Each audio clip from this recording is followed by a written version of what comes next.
Our topic this morning is entitled, The Institution and the Importance of the Lord's Supper. So makipagbasa po tayo in Luke 22. Then came the day of unleavened bread on which the Passover lamb had to be sacrificed. Ito yung isa sa mga feast ng mga Jewish people, yung Feast of the Unleavened Bread and Passover.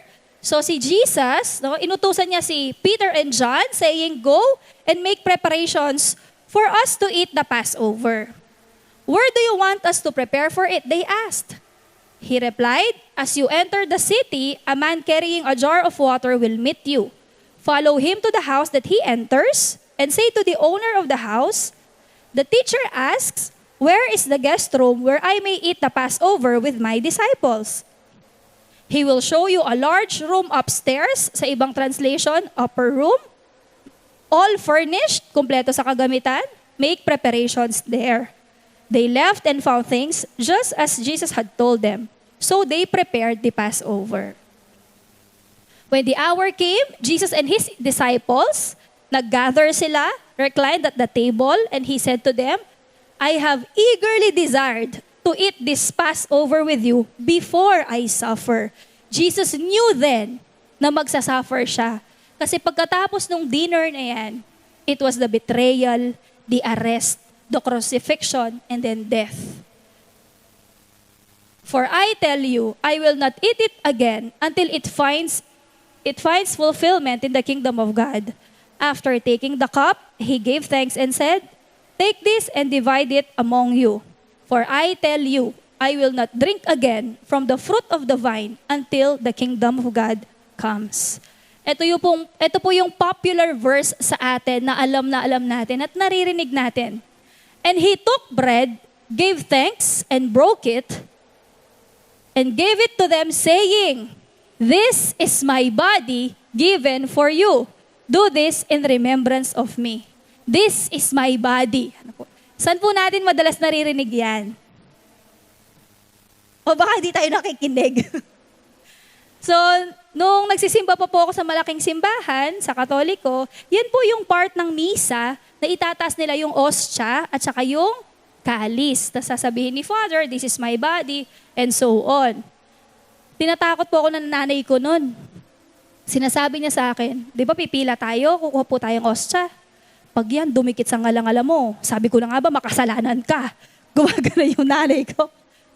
Pero nung na-born again po ako, na-realize ko, kahit naman pala hindi dumikit sa ngalangala ko, alam ko makasalanan ako. No? By default, makasalanan ko. Tapos sabi niya pa sa akin, "Huwag mong ngunguyain yan. Masasaktan si Lord." Ayaw niyang ipanguya. So ang gagawin ko, ipaparada ko yung ostya sa dila ko hanggang sa matunaw. Conscious ako noon, baka makita nila, nguya-nguya ako. Nakakatawa. Ganun po yung experience ko. Ewan ko lang po sa inyo. No? Pero kidding aside, no? So napaka-significant po ng verse na to. Mamaya malalaman natin. No?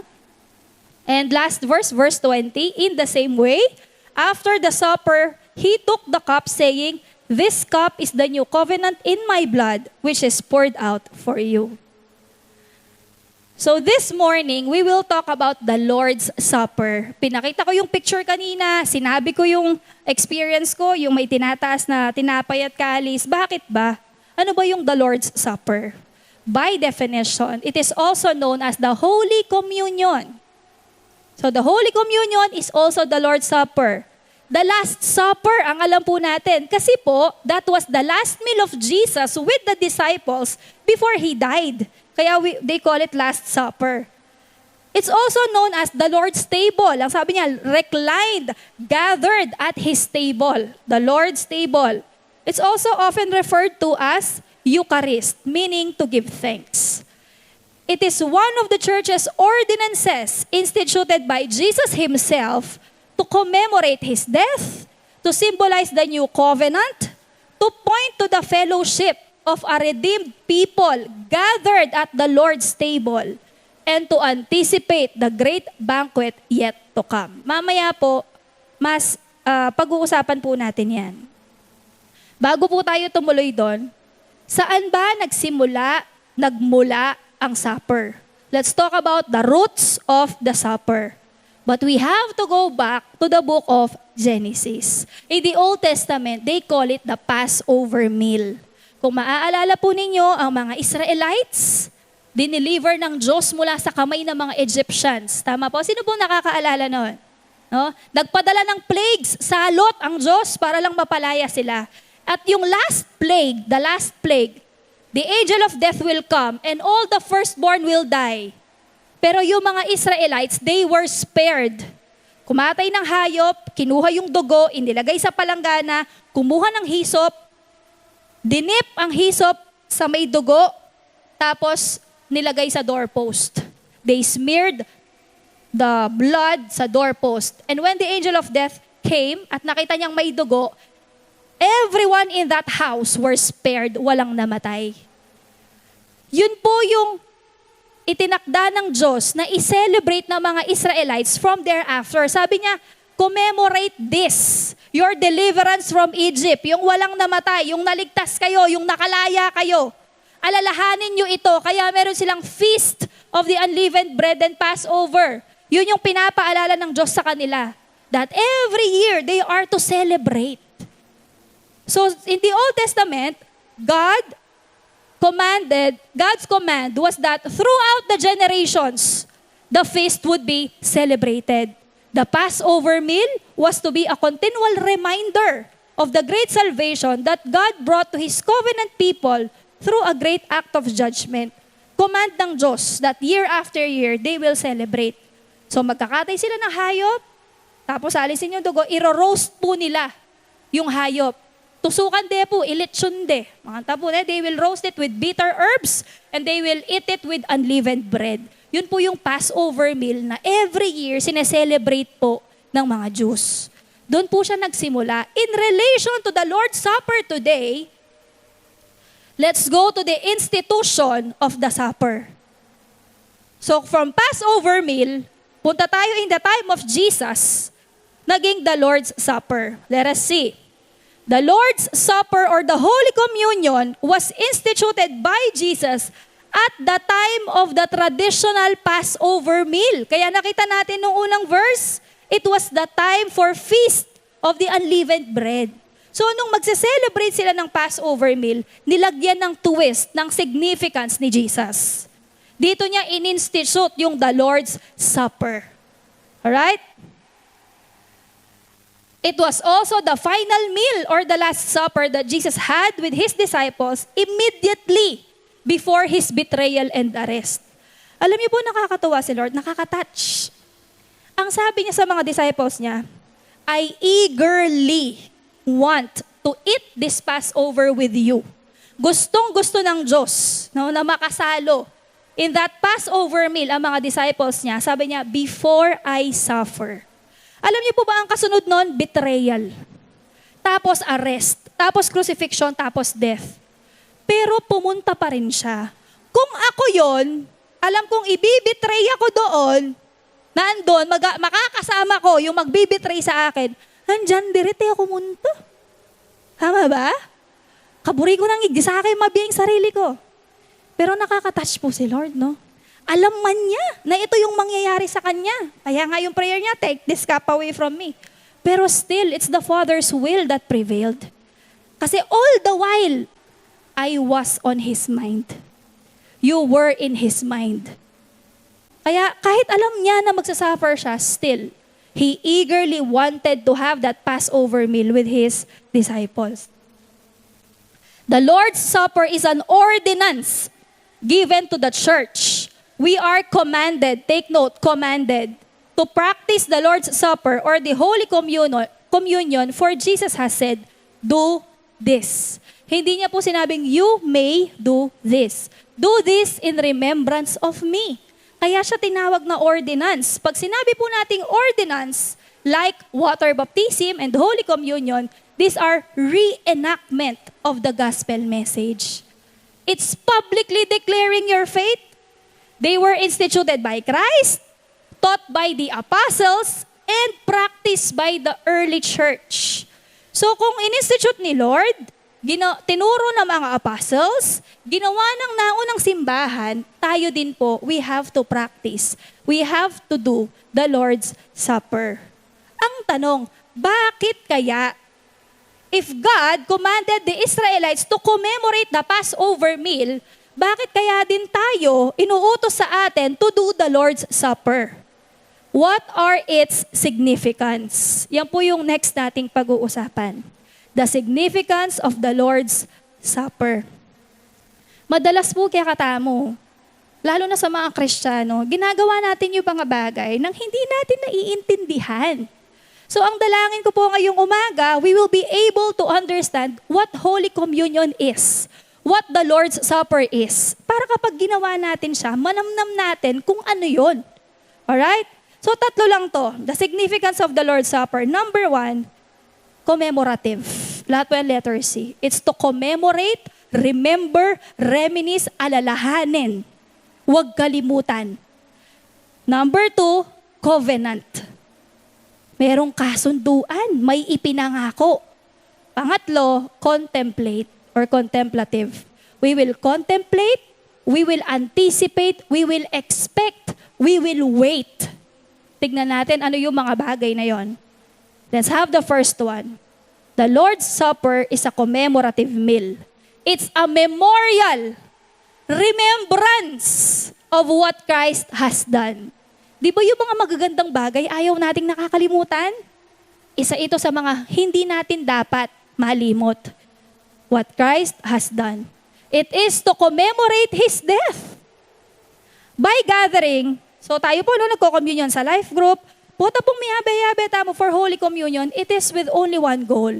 It is to remember, meditate the goodness of the Lord, His death. Isipan taya mo po yung kaya panan ng Ginoo. Yung kabutihan niya, yung ginawa niya para sa atin. Do this in remembrance of me, ang sabi ng Diyos. Bakit kaya dapat lagi tayong nire-remind? Bakit kaya dapat nating alalahanin? Because you know, we people, we tend to be forgetful. Tama po ba? Ginawan ka na mabuti ngayon. Next week, burado na yon. Nakalimutan mo na. Tama? We tend to bury things. We tend to become ungrateful. Praise the Lord ka ngayon. After quite a while, erase the Lord. Di pong Israelites mo kanyan lo. Agad-agad. Makakita sila ng Diyos-Diyosan, nakakalimutan nila yung totoong Diyos. Ganon. Tayo pong tao, makakalimutin tayo, kaya kailangan nating i-practice ang Lord's Supper. Because every time we gather, we remember Him and all His goodness. Amen. In the Holy Communion, there are two elements, the bread and the cup. Tama po ba? No, nakikita natin yon. The elements in the Holy Communion, the bread and the cup, are physical symbols which remind us of His sacrifice for us. Alam ko po, madaming ginawa ang Diyos na kabutihan sa buhay natin. Pero ito yung hindi talaga dapat natin makalimutan. To the point na nilagyan niya pa ng physical symbolism. The bread and the cup. The bread represents the broken body of Jesus. Ang sabi niya in verse 19, He took the bread, gave thanks, and broke it, and gave it to them, saying, This is my body given for you. Do this in remembrance of me. The bread represents the broken body of Jesus. But this is not the first time that Jesus compared Himself to bread. In John 6:48, He said, I am the bread of life. And anyone who partakes of this bread will live forever. Pag kumain ka ng physical na tinapay, you will have physical life. But if you eat the bread of life, if you partake the living bread, you will have life eternal. Ibang klaseng tinapay, no? Sabi sa John 6:51, I am the living bread, which came down from heaven. If anyone eats of this bread, he will live forever. And the bread that I shall give is my flesh, which I shall give for the life of the world. The sacrificed life of Jesus is food for the hungry souls. Because of His broken body, tayo nabuo. Unang significance ng the Lord's Supper, it is a commemorative meal para maalala natin at hindi natin makalimutan yung kabutihan ng Diyos. Amen?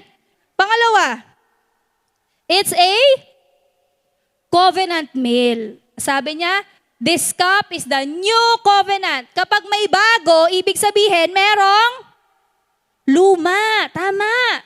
There's no need for a new one kung yung luma maayos. Pero, ang sabi ng Hebrews 8:7, if the first covenant had been faultless, there would have been no need for a second covenant to replace it. Ano bang meron sa old covenant? The old covenant, which is the law, required blood sacrifices, but it never provided a full, final, and complete sacrifice for sin. In the old covenant, puto pong may kasala ka, kailangan bayaran mo eh. Hahalap ka ng hayop, yung walang blemish, kakatain mo, yung dugo niya. For every sin, the process is repeated day by day, month after month, year after year, mga kasawa. Paulit-ulit. Bakit? Paulit-ulit na nagkakasala ang tao. Imagine if we lived in those days. Siguro po wala lang matagan hayop. Sa sobrang dami ng kasalanan natin, no? But praise be to God. Jesus came to establish a better covenant. Jesus has become the guarantor of a better covenant. Imagine, yung guarantor. At si Jesus yun, sigurado pagkakatiwalaan. Rempong manutang ne. Potang yung guarantor, yakatiwa-tiwala, dyan direte, dopo dinan. Pero dito si Jesus ang guarantor, fully paid tayo. Sabi mo sa katiba mo, fully paid tayo. Oo, sana pati loan ko. Joke lang po. Jesus is the Holy Lamb of God. His one-time sacrifice. Ilang beses daw po? One time in the Old Covenant, paulit-ulit. His shed blood is sufficient to atone for the sins of the world. Lahat kasama. In Matthew 26:27 to 28, ang sabi niya, and he took a cup, and when he had given thanks, he gave it to them, saying, drink of it, all of you, for this is my blood of the covenant, which is poured out for many. Hindi lang para sa ilan. For the forgiveness of sins. Imagine dati, dugo ng hayop ang pangbayad. Ngayon sa mga kasalanan natin, dugo ni Kristo. Alam niyo po, I wonder, Lord, pwede namang hindi ka na magbigay ng new covenant. Hindi naman mababawasan yung pagka-Diyos mo. Kami naman yung nagkasala, so kami yung magbabayad. Problema namin yun, makasalanan kami. Kahit hindi siya magbigay ng new covenant, walang mababawas sa pagka-Diyos niya. But praise be to God. He is so good. He is so loving. He is so merciful. He is so gracious. You know, every time I come to realize, Lord, why do you have to go that low, that far for someone like me? Sino ba naman ako? Wala namang maganda sa akin. Wala rin ako maisusukli sa'yo. Sino ba naman kami? Mga makakasalanan, makasarili, mga madamot, mga marurumi, iniisip lang ang sarili. Pero ikaw, you have laid down your life for a wretched person like me. How come? Sa totoo lang, sa sobrang liit ng pangunawa ng tao, hindi ko talaga lubos maintindihan. Kung ako lang why would I die for myself? Kaya alam niyo po, even if I'm fully known by God, I'm still loved. Kasi if I fully know myself, kilala kayong sarili ko. Diyan direte kay lugurang makanini karagul, makanini kalawak. Kilala natin mga sarili natin. Amen. Siya ang kordero ng Diyos na nag-aalis ng kasalanan ng sanlibutan. Walang naiiwan.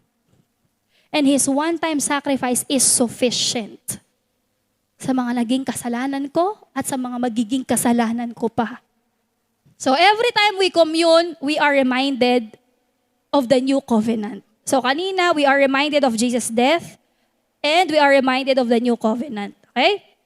Now that we understand the significance of the bread and the cup, eto ang tanong ko. Do we really literally eat the flesh and drink the blood of Jesus? This has been a debatable topic among different denominations, no? Pero let us see. For us to understand, let us have a walk through sa John chapter 6. Hindi ko na po nilagay lahat dyan yung mga verses. Kasi controversial yung verse na to. John 6:53 says, "So Jesus again said, I tell you the truth, unless you eat the flesh of the Son of God, of the Son of Man, and drink His blood, you cannot have eternal life within you." Eat the flesh and drink the blood. In John chapter 6 po kasi, when it started, Jesus fed 5,000. Teka na rin 5,000. Tinapi. Pungasan. The next day, the same multitude, the same crowd, were running after Him to get again physical food. Gusto nila ulit, physical na pagkain. So ang ginagawa ni Lord, dito, no? Jesus attempted to turn their perspective away from the physical to teach a vital spiritual truth. Pinpoint ni Jesus sa kanila that you're very short-sighted. Na more than physical food, you need food that will endure to eternal life. And that which the Son of Man will give you. More than the physical food, ang kailangan mo, spiritual food. More than the physical bread, you need the living bread. Yun yung point ni Jesus dito. So yung contrast between physical food and spiritual food sets the stage for Jesus to use this statement, to use eat the flesh and drink the blood. Sinet niya yung stage to use the metaphor. At para wala nang marami pang agam-agam, Jesus set the record straight. Ang sabi niya, He has been speaking metaphorically, and He said, the Spirit gives life. The flesh counts for nothing. The words I have spoken to you, they are full of spirit and of life. So malinaw that Jesus was speaking metaphorically. So the bread and the cup are symbols, physical symbols of His broken body and His shed blood. Okay po? So let's continue. Una, commemorative. Inaalala natin yung pagkamatay niya. Pangalawa, the new covenant. Pangatlo, it's a contemplative meal. Meaning, to partake the Lord's Supper is to contemplate, anticipate, wait for Jesus' return, and to look forward to the great banquet we will celebrate with Him. Kaya dyan ang sabi niyang verse na yan, I will not drink from this fruit of the vine or from this cup from now on until that day when I drink it new with you in my Father's kingdom. Jesus looked forward to a future celebration.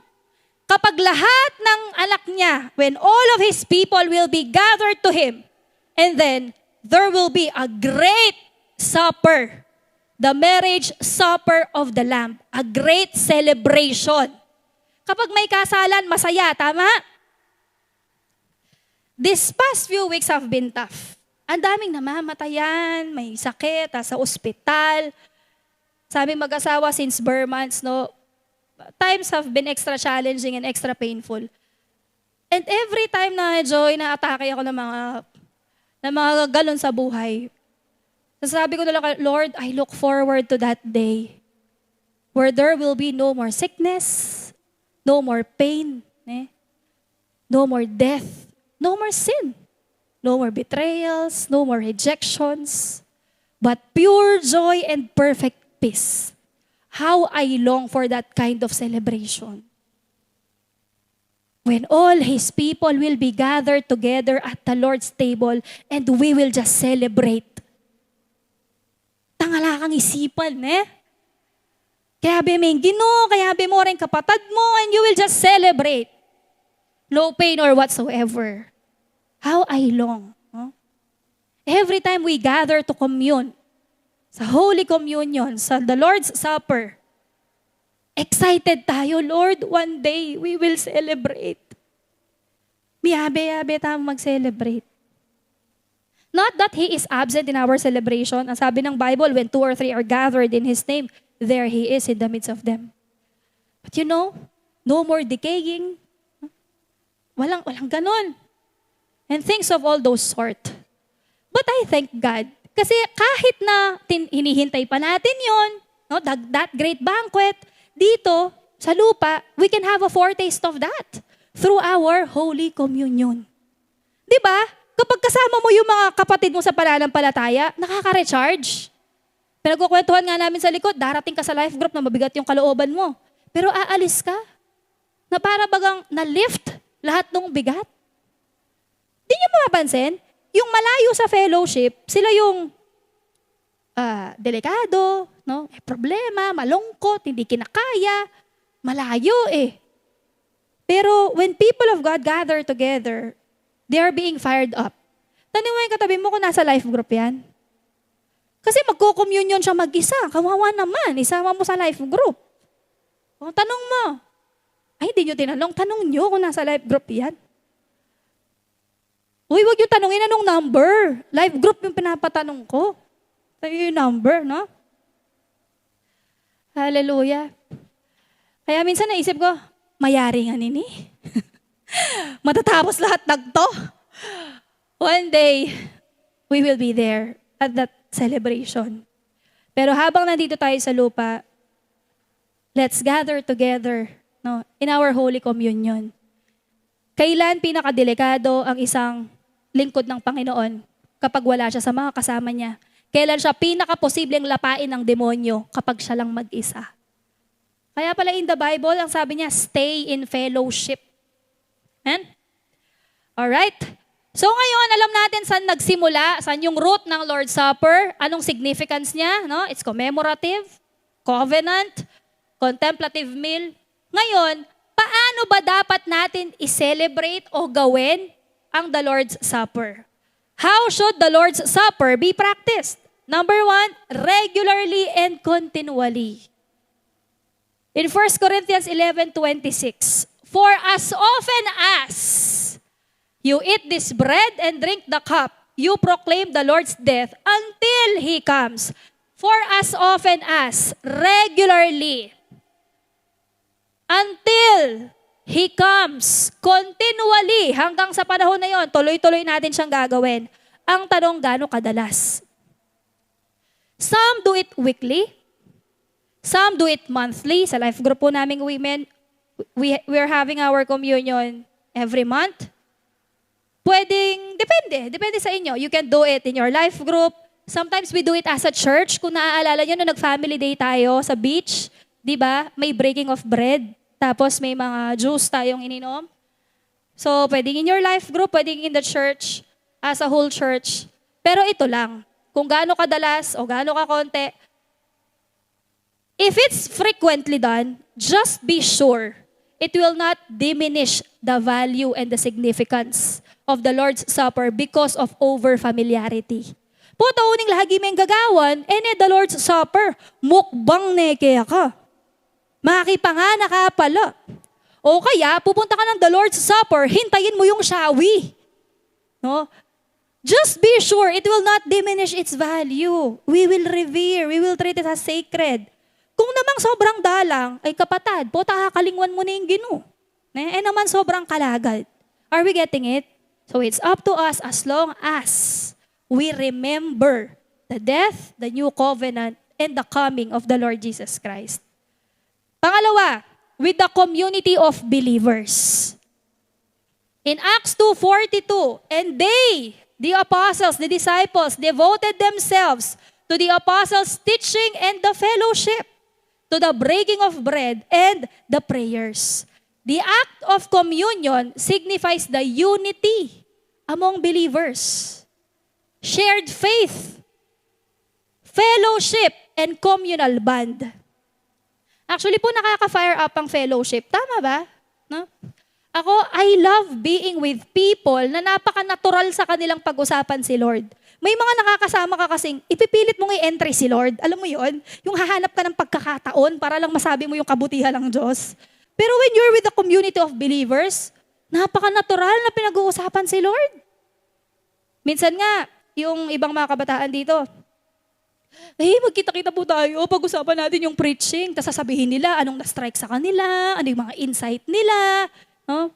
May gagayahin pang linya, mga quotable quotes, some verses from the Bible. Minsan pag-uusapan yung Bible reading, o yung verse na ganito, o yung ganyan. Natutuwa po ako, kasi it's very rare. It's very rare. Nung nag-jeep pa po kami ng mga friends ko, mga wala pang sasakyan, sila JP, Aldrin, Melchor, Dan, back then, may nakasabay kaming ka-church. So, medyo bata-bata pa po kami noon. Matanda na po kami ngayon, di lang kami lumaki ni Pastor Chuy. May nakasakay kami, ang sabi niya, nung pababa na, "Uy, grabe kayo, no? Nagulat ako. Parang di ako sanay na kahit sa jeep, pinag-uusapan niyo si Lord." Ay, hindi ba pwedeng pag-usapan si Lord sa jeep? Alam mo yung natural na lumalabas sa inyo. Kaya nga, it's very healthy to be with a community of believers. Sa life group, no? Sa fellowship, puntata mo po. Kasi lalong na-embed sa atin yung Word of God. Minsan, kapag medyo nalilihisan ng landas yung mga life group ko, wait lang, bakit puro love life yung naririnig ko sa'yo? No? Hindi ba pwedeng soul winning naman? Pwedeng discipleship naman? Talagang inaano ko, wait lang, sumobra na tayo sa pagka-busy. Sandali lang. As in, magre-review kami. Bakit? Kasi it is but right to be grounded, to be living, no? Doon sa panawagan ng Diyos sa buhay natin, na dapat yung lengguwahe natin, Word of God. Amen. Hindi po yung break-up reason ni Bea at Dominic. At kung tatanggapin ba ulit ni Bea si Dominic? Ay, hindi sila matawa. Hindi ata sila nakaka-relate. No? And then last na po ito. How to practice the Lord's Supper preparedly and seriously. Basahin po natin yung verse na to. So anyone who eats this bread or drinks this cup of the Lord unworthily is guilty of sinning against the body and blood of the Lord. That is why you should examine yourself. May I repeat, examine yourself. Before eating the bread or drink the cup without honoring the body of Christ, you are eating and drinking God's judgment upon yourself. Alam niyo po, prior to communion, ang kailangan gawin ng mga believers, self-examination, confession of sin, repenting, to approach the table with a repentant heart. Wapin naman, you will take the bread, you will drink the cup, but you are living a double standard kind of life. But you are willfully living in a sinful life. You're continuing in sin. It does not make sense. We are publicly declaring our faith, yet at the same time, we live the otherwise. Hindi po pwede yun.